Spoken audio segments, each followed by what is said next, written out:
স্ত্রী সহবাসের ক্ষেত্রে যে ভুল করলে আমাদের সন্তানগুলো হিজড়া হয়, প্রতিবন্ধী হয়। আসসালামু আলাইকুম ওয়া রাহমাতুল্লাহি ওয়া বারাকাতুহু। আলহামদুলিল্লাহ ওয়া সলাতু ওয়া সালামু আলা মান ওয়া লা মা বা'দ।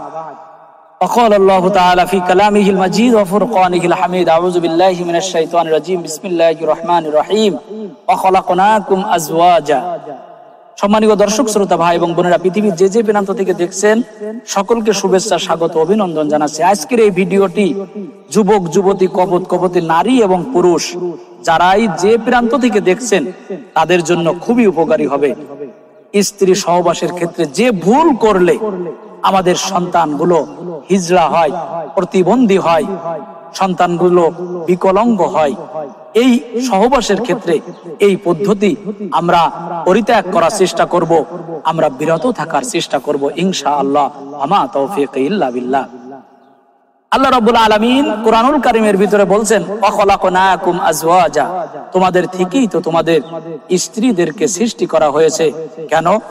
যেন তোমরা প্রশান্তি লাভ করতে পারো, সংসার জীবনে তৃপ্তি লাভ করতে পারো। যারা এখনো বিবাহ শাদী করনি, যুবক যুবতী আসো, কপতি আসো, নারী পুরুষ, কিশোর কিশোরী আসো, তোমাদেরকে অনুরোধ করে বলছি তোমরা এই ভিডিওটি অবশ্যই শেষ পর্যন্ত দেখবে এবং জানার বোঝার চেষ্টা করবে।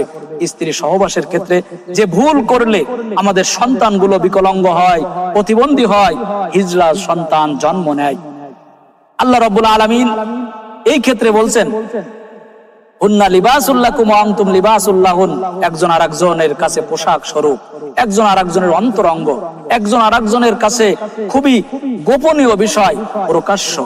এই জন্য আমরা সবকিছু জানার বোঝার চেষ্টা করব এবং একজন আরেকজনের থেকে তৃপ্তি লাভ করব, কিন্তু আমরা পশু পাখি জানোয়ারের মতো স্ত্রী সহবাস করব না। যদি সেটা করি তাহলে আল্লাহ রাব্বুল আলামিন বলছেন সেই সহবাস হলো, সেটা শয়তানের সাথে সহবাস হয়। আল্লাহ রাসূল সাল্লাল্লাহু আলাইহি ওয়াসাল্লাম বলছেন এমন একটি সময় আছে যে সময়ে সহবাস করলে সন্তান হিজড়া হয়, সেই সময়টি হলো ওয়ায়াসআলুনাকা আনিল মাহিদ কুল হুয়া আযা ফাতাজিলুন নিসা ফিল মাহিদ। আল্লাহ রাব্বুল আলামিন বলছেন হে রাসূল, ওরা আপনার কাছে হায়েজ সম্পর্কে জিজ্ঞাসা করবে, ওরা আপনার কাছে ঋতুবর্তী সময়ের কথা জিজ্ঞাসা করবে। তখন আপনি বলুন এই সময়টি একজন মেয়ে, কিশোরী, একজন নারী এর কাছে খুবই কষ্টদায়ক, এর কাছে খুব বেদনাদায়ক। এই পিরিয়ডে, এই সময়ে তারা যেন স্ত্রী সহবাস না করে। ফাতুন নিসা ওয়ায়াসালুনাকা আনিল মাহিদ কুল হুয়া আযা ফাতাজিলুন নিসা, তারা যেন বিরত থাকে। খবরদার খবরদার, এই সময়ে যেন তারা স্ত্রী সহবাস না করে। আল্লাহ রাসূল সাল্লাল্লাহু আলাইহি ওয়াসাল্লাম বলছেন হায়েজ অবস্থায় যদি স্ত্রী সহবাস করে তাহলে সেই সহবাস স্বামীর সাথে করা হয় না, সেই সহবাস মানুষ এবং জিন সহবাস করে, এটাই প্রতীয়মান হয়। আর জিন এবং মানুষ সহবাস করে যে সন্তান লাভ করে সেই সন্তানের নাম আল্লাহ রাসূল বলেন খান্নাস। খান্নাস শব্দের অর্থ হচ্ছে হিজড়া, খান্নাস শব্দের অর্থ হচ্ছে প্রতিবন্ধী, হিজড়া।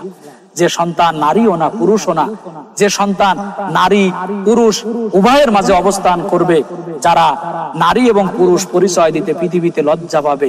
এই জন্য আল্লাহ রাসূল সাল্লাল্লাহু আলাইহি ওয়াসাল্লাম আরেকটি কথা বলছেন, যেটা হাদিস আব্দুল্লাহ ইবনে আব্বাস বর্ণনা করেছেন। আব্দুল্লাহ ইবনে আব্বাস রাদিয়াল্লাহু তাআলা আনহু উনি বলছেন হায়েজ অবস্থায় স্ত্রী সহবাস করলে মানুষ আর জিনের সহবাস হিসাবে গণ্য করা হয়।